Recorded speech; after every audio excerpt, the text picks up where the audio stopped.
Hi friends, welcome to my channel. இன்றைக்கி காலையில் சீக்கிரம் கிளம்பி எங்கே போயிட்டுருக்கோம் பார்த்தீங்கன்னா, ஃபிஷ் வாங்க தான் போகிறோம்.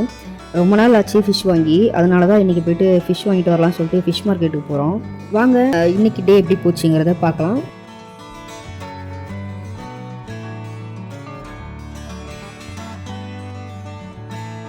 நாங்கள் ஃபிஷ் வாங்க ரொம்ப மார்னிங்கே கிளம்பிட்டோம். அதனால் பிரேக்ஃபாஸ்ட் சாப்பிட்டு போகலாம்னு சொல்லிட்டு மினி டிஃபன் வாங்கியிருந்தோம்.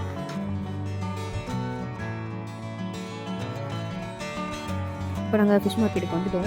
இப்போ உள்ளுக்கு போய் என்னென்ன ஃபிஷ் இருக்குங்கிறத பார்க்க வேண்டியதான். என்ன பார்த்தாலும் எனக்கு தெரியாது, ஏன்னா எனக்கு ஃபிஷ்ஷை பற்றி கொஞ்சம் கூட நாலேஜே கிடையாது. அதனால் நான் போய் வாங்க போகிறது சாலை மீன் வாங்கலாம்னு சொல்லிட்டு நான் போயிட்டுருக்கேன். ஏன்னா எனக்கு சாலை மீன் வந்து ரொம்ப பிடிக்கும். அப்புறமா வந்து வஞ்சிரமும் இருந்தது, அப்புறம் சீலா மீன் சொல்லுவாங்கள்ல, ஊலி மீனா, அதுவும் இருந்தது. இது மட்டும்தான் எனக்கு தெரியும். மற்றபடி ஃபிஷ்ஷை பற்றிலாம் எனக்கு ஒன்றும் வந்து தெரியாது. அதனால் உள்ளே என்ட்ராகி நான் ஒரு ஷாப்பாக பார்த்துட்டு லாஸ்ட் வரைக்கும் நான் போயிட்டேன். ஒரு கடையிலையும் அவ்வளோ ஒரு ஃப்ரெஷ்ஷாக ஃபிஷ் வந்து நம்ம வந்து நார்மலாக நம்ம வீட்டுக்கிட்ட இருக்கிற கடைகள்லாம் விட இங்கே வந்து ரொம்பவே ஃப்ரெஷ்ஷாக இருந்தது. நான் வந்து என்ன சொல்கிறது, இவ்வளோ ஃபிஷ் பார்க்குறேன், எனக்கு எது வாங்குறதுனே தெரியல அந்தளவுக்கு. அப்புறம் நான் ஃபைனலாக போயிட்டு நான் என்ன மீன் வாங்கணுமோ அந்த சாலை மீனே வாங்கிட்டேன். அதே மாதிரி ப்ரான், இறாலாம் ரேட் ரொம்ப வந்து ரீசனபிளாகவும் கம்மியாகவும் இருந்தது. நம்ம பக்கத்தில் இருக்கிற கடைகளில் நம்ம வாங்குறதை விடவும் இங்கே வந்து 50-100 ருபீஸ் கிட்ட கம்மியாகவே இருந்தது. இங்கே நண்டு பார்த்திங்கன்னா சின்ன சைஸ் நண்டுலேருந்து நல்லா பெரிய சைஸ் நண்டு வரைக்கும் இருந்தது. எனக்கு நண்டுமே எனக்கு சாப்பிட ரொம்ப பிடிக்கும். ஆனால் இப்போ ரீசெண்ட் டைமில் எனக்கு ஸ்கின் அலர்ஜினால நான் ரொம்ப கஷ்டப்பட்டுட்ருக்கேன். அதனால் இந்த சீ ஃபுட்ஸ்லாம் டாக்டர் சாப்பிடக்கூடாதுன்னு சொல்லிட்டாரு. பட் இருந்தாலுமே நான் வந்து சரி ஓகே சாலை மீன் மட்டும் வாங்கிக்கலாம் அப்படின்னு சொல்லிட்டு, எனக்கு சாலை மீனும் என் வீட்டுக்காரர் வந்து ஃபிஷ்ஷே அவருக்கு சுத்தமாக பிடிக்காது. அதனால என் ஹஸ்பண்டுக்கு என்ன வாங்கினேன்னு பார்த்தீங்கன்னா ப்ரான் தான் வாங்கினேன். ப்ரான் சாப்பிடுவார், அதனால் நான் ப்ரான் வாங்கியிருந்தேன். வீடியோ கொஞ்சம் அங்கங்கே கொஞ்சம் அலையாக வருது, கிளியராக இல்லை, கொஞ்சம் அட்ஜஸ்ட் பண்ணிக்கோங்க. இது வரைக்கும் நான் சாப்பிடணும்னு பார்த்தா ஸ்குவிட்டு டேஸ்ட் பண்ணணும்னு சொல்லி நினச்சிருக்கேன். ஆனால் அது ஒரு மாதிரி கொல வளவலன்னு இருக்கிறதுனால அது நான் சாப்பிட்டதே கிடையாது. நீங்கள் ஸ்குவிட்டு சாப்பிட்ருக்கீங்க அப்படின்னா அது எப்படி இருக்குங்கிறத கமெண்ட்டில் சொல்லுங்கள். வாங்கலாமா, இல்லைனா அதில் வந்து என்னென்ன ட்ரை பண்ணால் நல்லாயிருக்கும் அப்படிங்கிறத சொல்லுங்கள்.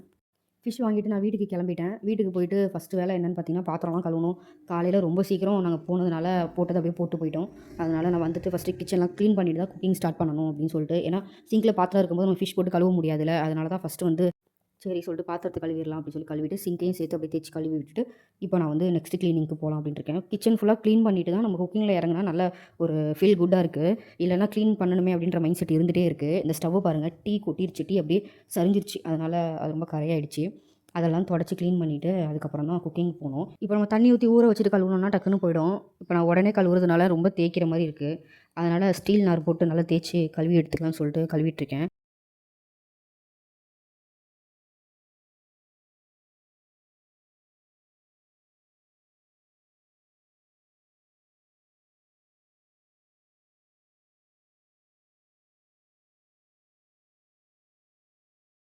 இப்போ பாருங்கள் கம்ப்ளீட்டாக க்ளீன் ஆகிடுச்சு. நல்லா போட்டு தொடச்சி எடுத்தாச்சு. இப்போ இதுக்கப்புறம் குக் பண்ணுறது தான் ரொம்ப திருப்தியாக இருக்கும். குக்கிங் முடிச்சதுக்கப்புறம் மறுபடியும் நமக்கு ஏதாவது கொட்டும், அதெல்லாம் நடக்கும். அதையும் உட்காந்து க்ளீன் பண்ணணும். இப்போ பார்த்தீங்கன்னா க்ளீனிங் வேலை முடிச்சுட்டு இப்போ நெக்ஸ்ட்டாக ஃபிஷ் க்ளீன் பண்ண வந்துட்டேன். எனக்கு ரொம்ப ஃபிஷ்லேயே நல்லா க்ளீன் பண்ண தெரிஞ்ச ஃபிஷ்ஷுன்னு பார்த்தா இந்த சாலை மீன் தான். கடகடன்னு க்ளீன் பண்ணிடுவேன். அதே மாதிரி ப்ரானும் நல்லா வேகமாக க்ளீன் பண்ணிடுவேன். இந்த 2 வேலை தான் என் வீட்டில் இருக்கும்போது நான் அதிகமாக ஒரு செஞ்ச வேலைன்னு சொல்லலாம். மற்ற ஃபிஷ்லாம் எனக்கு க்ளீன் பண்ண தெரியாது. இந்த ஃபிஷ் நல்லா க்ளீன் பண்ண தெரியும். அதுக்கப்புறமா வஞ்சிரம் வந்து ரொம்ப ஈஸி, எல்லாருக்குமே தெரியும். அது ஈஸியாக கழுவிடலாம் அப்படின்னு சொல்லிட்டு. இந்த அதிகமான முள் இருக்கிற ஃபிஷ்ஷு அதெல்லாம் க்ளீன் பண்ணுறது கொஞ்சம் கஷ்டம். ஃபஸ்ட் நான் வந்து இந்த சாலை மீனுக்கு வந்து மண்டையும் வாழையும் வெட்டிடுவேன். வெட்டி செப்பரேட் பண்ணி எடுத்து வச்சுருவேன். அதுக்கப்புறம் உட்காந்து அது மேலே உள்ள அந்த செதில் என்ன சொல்லுவாங்க, அதெல்லாம் வந்து உட்காந்து எடுப்பேன். ஃபஸ்ட்டு கட் பண்ணி எடுத்து வச்சுருவேன். அதுக்கப்புறம் அதெல்லாம் க்ளீன் பண்ணுவேன்.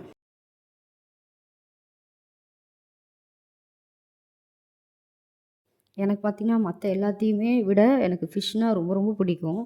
வீட்டில் ஃபிஷ்ஷு சமைக்கிறாங்க அப்படின்னா நான் கிச்சன் போய் அங்கேயே நின்று 4 ஃபிஷ்ஷை பொரித்து அங்கேயே சாப்பிட்டு அப்படியே வந்துடுவேன். அந்தளவுக்கு ரொம்ப பிடிக்கும். ஃபிஷ்ஷு வந்து சுட சுட சாப்பிடும்போது அதோடைய டேஸ்ட்டு ரொம்ப சூப்பராக இருக்கும். அந்த மாதிரி ஃபிஷ்ஷுனால் எனக்கு ரொம்ப ரொம்ப பிடிக்கும். அப்படி சாப்பிட்டுட்டு இருந்தேன். ஆனால் அப்படி சாப்பிட்றதுனால என்னவோ தெரில, எனக்கு ஸ்கின் அலர்ஜி வந்ததுனால அந்த ஃபிஷ்ஷே விடுற மாதிரி ஆயிடுச்சு. ரொம்ப மனசு கஷ்டம் தான். இப்போ பார்த்தீங்கன்னா ஃபிஷ்ஷு பாருங்கள் எவ்வளோ க்ளீனாக ஃப்ரெஷ்னஸோடு இருக்குது அப்படின்னு சொல்லிட்டு, இப்போ நான் வந்து குழம்புக்கெலாம் கூட்டி நான் ரெடி பண்ணிட்டேன். குழம்பு கூட்டி இப்போ நான் வந்து அடுப்பில் வச்சுட்டேன். அது நல்லா கொதிச்சதுக்கு அப்புறமா அதில் ஃபிஷ்ஷை போட்டுடலாம். ஃபிஷ்ஷு போட்டு கொஞ்சம் நேரம் கொதிச்சதுக்கப்புறமா அதை நம்ம வந்து தாளித்து ஊற்றிடலாம். அப்புறமா கொஞ்ச நேரம் கொதிச்சா போதும். அப்புறம் ஸ்டவ் ஆஃப் பண்ணிடலாம். இதுக்கு முன்னாடி நான் கொஞ்சம் புளியை ஆட் பண்ணிக்கிறேன்.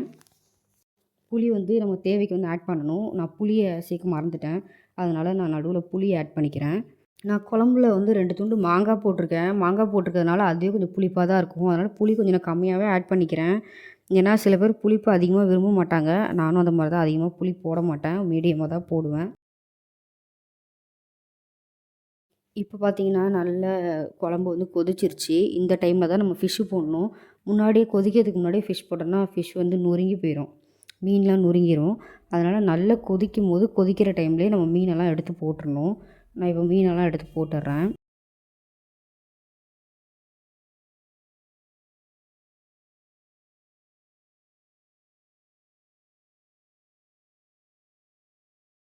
இன்னொரு பக்கம் சோறு ரெடி. சோறையும் வடிச்சிடுறேன். அந்த வேலையும் முடிஞ்சிரும் கையோட. அதுக்கப்புறமா ஃபிஷ் குழம்பு செஞ்சிட்டோம். இப்போ நம்ம வந்துட்டு ஃபிஷ்ஷை பொரிக்கணும். சால மீன் பொரிச்சு சாப்பிட்டா அதோடைய டேஸ்ட் வேறு லெவல்ல இருக்கும். அதனால் அத பொரிக்கிறதுக்காக ஸ்டவ் பத்திட்டு நெக்ஸ்ட்டு வந்து சால மீன் பொரிச்சிரலாம்.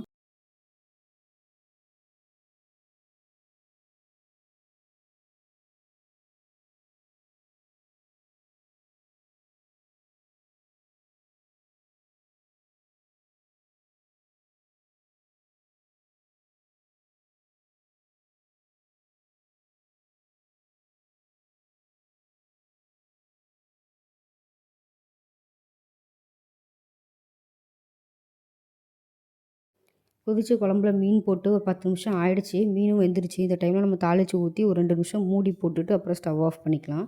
இப்போ நான் வந்து தாளிச்சு ஊத்திட்டேன். மீன பொரிக்க போறேன்னு சொன்னேன் இல்லையா? மீன பொரிக்கிறதுக்கு முன்னாடி இந்த மாரி பூண்டு இடிச்சு தட்டி நீங்க போட்டீங்கன்னா எண்ணெயில, அ மீன் வந்து ரொம்ப வாசமா இருக்கும் சாப்பிடும்போது. பொரிக்கும்போதே உங்களுக்கு அந்த நல்ல ஒரு வாசமா இருக்கும். மீன் பொரிக்கிற வாசமே நல்ல ரொம்ப சூப்பரா இருக்கும். ட்ரை பண்ணி பாருங்க. நெறைய பேர் செய்றது தான். பூண்டு இடிச்சு எண்ணெயில போடுவாங்க. அது போட்டதுக்கப்புறமா ஒரு 2 நிமிஷம் கழிச்சு மீன நீங்க போட்டீங்கன்னா, ரொம்ப சூப்பரா இருக்கும். ட்ரை பண்ணி பாருங்க. இப்போ லஞ்ச் டைம் தான். லஞ்ச் சாப்பிடலாம். லஞ்ச் சாப்பிட்டு நம்ம வெளியில போ வேண்டிய ஒரு வேலை ஒண்ணு இருக்கு. எங்கன்னா, அ டிமார்ட்டுக்கு போலாம் அப்படின்னு பிளான் பண்ணோம். அ அதனால சாப்பிட்டு கிளம்ப போறேன். இப்போ நம்ம வந்து எந்த டிமார்ட்டுக்கு வந்திருக்கோம்னா, ஸ்கை வாக் தெரியுமா? ஸ்கை ஒன் இப்போ சேஞ்ச் பண்ணிட்டாங்க. அங்க இருக்கிற டிமார்ட்டுக்கு தான் இப்போ நம்ம வந்து வந்திருக்கோம். இது நான் ஃபுல் வீடியோ என்னால எடுக்க முடியல. கொஞ்சம் ஷாப்பிங்லாம் பண்ண வேண்டியது இருந்ததுனால, நான் ஜஸ்ட் ஓவரால் என்ன இருக்கு அப்படிங்கிறத லைட்டா காட்டுறேன். பாருங்க. இங்க வந்து ஆவடியில ஒரு புதுசா டிமார்ட் ஒண்ணு ஓப்பன் பண்ண போறாங்க. கண்டிப்பா அது ஓப்பன் பண்ண உடனே உங்களுக்கு அந்த வீடியோ வந்து அப்லோட் பண்ணுறேன். இப்போ வந்து இன்னைக்கு தான் ஓப்பன் பண்ணியிருக்காங்க அப்படின்றது வந்து சொல்லியிருக்காங்க. இன்னைக்கே போனோம்னா செம்ம க்ரவுடா இருக்கும். அதனால ஒரு 2, 3 டேஸ் கழிச்சு வீடியோ போடலாம் அப்படின்னு சொல்லிட்டு இருக்கிறேன். என்னுடைய வீடியோ அப்டேட் உங்களுக்கு வரணும்னா, நீங்க என்னுடைய சப்ஸ்கிரைபரா இருக்கணும். கண்டிப்பா நீங்க என்னுடைய சேனல சப்ஸ்கிரைப் பண்ணிக்கோங்க. அப்பதான் நான் நெக்ஸ்ட் அப்லோட் பண்ற எல்லா வீடியோவுமே உங்கள வந்து சேரும். டிமார்ட்ல இருக்கிற ஒரு சூப்பரான விஷயம் என்ன தெரியுமா? எல்லாமே ஆஃபர்ல இருக்கும். நான் ஃபேஸ் வாஷ் எப்பவுமே நான் டிமார்ட் போனா வாங்குவேன். ஏன்னா சம்டைம்ஸ் 50% கூட ஆஃபர் இருக்கும். அதாவது 1 வாங்குனா 1 ஃப்ரீங்கிற ஆஃபர்ல கூட இருக்கும். இது வந்து பில்கிரிம்ஸ் உடைய வந்து ஜெல். இது வந்து ஆலோவேரா ஜெல்லுங்க. அதுலயும் சரியான ஆஃபர் இருந்தது. அதுல வந்து ஒரு 50% கிட்ட கம்மியா இருந்தது. இதெல்லாம் பார்த்தீங்கன்னா, பாடி வாஷ், ஃபேஸ் வாஷ் அப்படின்ற மாரி கிரீம்ஸ், நைட் கிரீம், டே கிரீம் எக்கச்சக்க பொருள் இருந்தது. நாப்கின் விஸ்பர்லாம் பார்த்தீங்கன்னா, ரொம்ப காஸ்ட்லியா இருக்கிறதே 50% ஆஃபர் போட்டிருக்காங்க. 1 வாங்குனா 1 ஃப்ரீங்கிற மாரி ஆஃபர் போட்டிருந்தாங்க. நீங்க கிராசரிலாம் வாங்குறீங்கன்னா, டிமார்ட் சரியான பிளேஸுங்க. நீங்க என்னென்ன வாங்கணும் அப்படிங்கிறது மந்த்லி கிராசரி எழுதிட்டு போனீங்க அப்படின்னா, உங்களுக்கு இன்னுமே மணி சேவ் ஆகும். ஏன்னா டிமார்ட்குள்ள நீங்க எந்த ஐடியாவும் இல்லாம உள்ள போனீங்கன்னா, நீங்க கொண்டு போறத விட காசு அதிகமாவே அங்க செலவாகும்.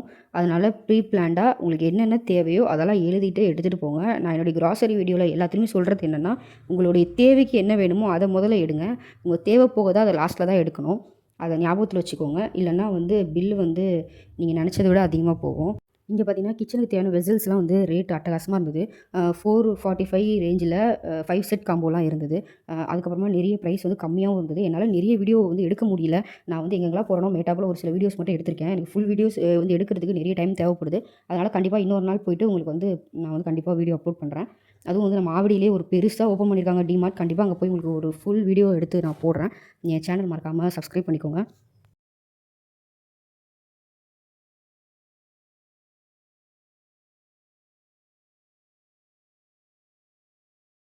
இது பாருங்க ஒரு குட்டி ஹாட் பாக்ஸ் மாரி இருக்கா? இது ஹாட் பாக்ஸ் தான். இது வந்து லஞ்ச் பாக்ஸா யூஸ் பண்ணலாம். எனக்கு இது வந்து ரொம்ப புடிச்சிருந்துச்சு. அந்த சிக்கன்லாம் வந்து ரொம்ப கம்மி குவான்டிட்டில நம்ம பொரிக்கிறோம் அப்டின்னா, நம்ம இத வச்சுட்டா சூடா இருக்கும். சாப்பிடும்போது கொஞ்சம் சூடா இருக்கும். அதுக்கப்புறமா பேக்ஸ்லாம் ரீசனபிளா தான் இருந்தது. இப்ப தான் நாங்க ரீசென்ட்டா பேக் ஒண்ணு வாங்குனோம். என் ஹஸ்பண்டுக்கு ஆஃபீஸ் பேக்கு. இங்க பார்த்தோன்னா ரூ. 1500லயே வந்து சூப்பரான பேக் கூட இருக்கு. நாங்க Flipkartல ஆர்டர் பண்ணி வாங்குனோம். ஆனா இங்க வந்து பார்த்தா சூப்பரான பேக்ஸ்லாம் இங்கேயே இருந்தது. காலேஜு, ஸ்கூலு, ஆஃபீஸ்க்கு எடுத்துட்டு போற மாரி 3 டைப்லயுமே வந்து பேக்ஸ் இருந்தது.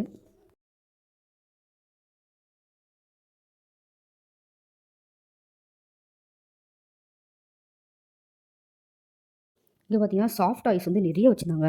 ஒரு ஒன் சைடு ஃபுல்லாகவே வந்து சாஃப்ட் டாய்ஸ் தான் இருந்தது. ப்ரைஸும் ரொம்ப கம்மி தான் சொல்லணும்.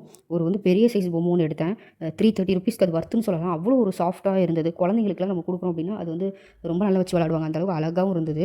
என் பொண்ணுக்கிட்ட ஏகப்பட்ட என்ன சொல்கிறது பொம்மைங்கலாம் இருக்குது. ஆனால் நான் கண்டிப்பாக டிமார்ட் கூட்டு போயிருந்தேன்னா ஒரு பொம்மை எடுக்காமல் வந்திருக்காது. அந்த அளவுக்கு ஒரு டாய்ஸ் எக்கச்சக்கமாக வச்சுருந்தாங்க. கார்ஸ் வச்சுருந்தாங்க.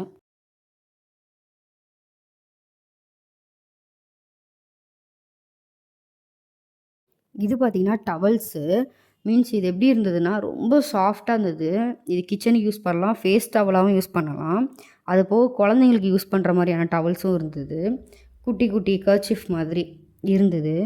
டிமார்ட்ல இல்லாத பொருளே சொல்ல முடியாதுங்க. வீட்டுக்கு தேவையானது, நம்மளோட ஓன் பர்ப்பஸ்க்கு தேவையானது, டெக்கர், ஹோம் டெக்கர், ரூம் டெக்கர்ன்னு சொல்லி எக்கச்சக்கமா எல்லாமே இருக்கு. நான் வந்து என் ஷாப்பிங் நான் வந்து முடிச்சுட்டேன். இப்போ நான் கிளம்ப போறேன். நான் எனக்கு தேவையானது எடுத்தது போக ரொம்ப நேரம் அங்க சுத்திட்டேன் வேற. எனக்கு டைமும் ரொம்ப கம்மியா இருந்தது. அதுக்குள்ள நான் எவ்வளோ ஷாப் பண்ண முடியுமோ அவ்வளோ ஷாப்பிங் முடிச்சுட்டு கிளம்பிட்டோம். நான் வந்து டிமார்ட் பார்த்தீங்கன்னா, ஸ்கை ஒன்ல இருக்கிற டிமார்ட் தான். இது ரொம்ப சின்ன டிமார்ட்டு. டிமார்ட்ன்னு செப்பரேட்டா நீங்க போனீங்கன்னா, நல்லா பெருசா இருக்குங்க. இது வந்து மால்குள்ள இருக்கிறதுனால இது கொஞ்சம் சின்னது தான். இந்த மாரி மோர் விளாக் வீடியோஸ்க்கு என்னுடைய சேனலை மறக்காம சப்ஸ்கிரைப் பண்ணிக்கோங்க. அதோட நோட்டிஃபிகேஷன் பெல்லையும் ஆன் பண்ணிக்கோங்க. இந்த வீடியோ புடிச்சிருந்தா மறக்காம கையோட லைக்கும் போட்டுக்கோங்க. பாய்.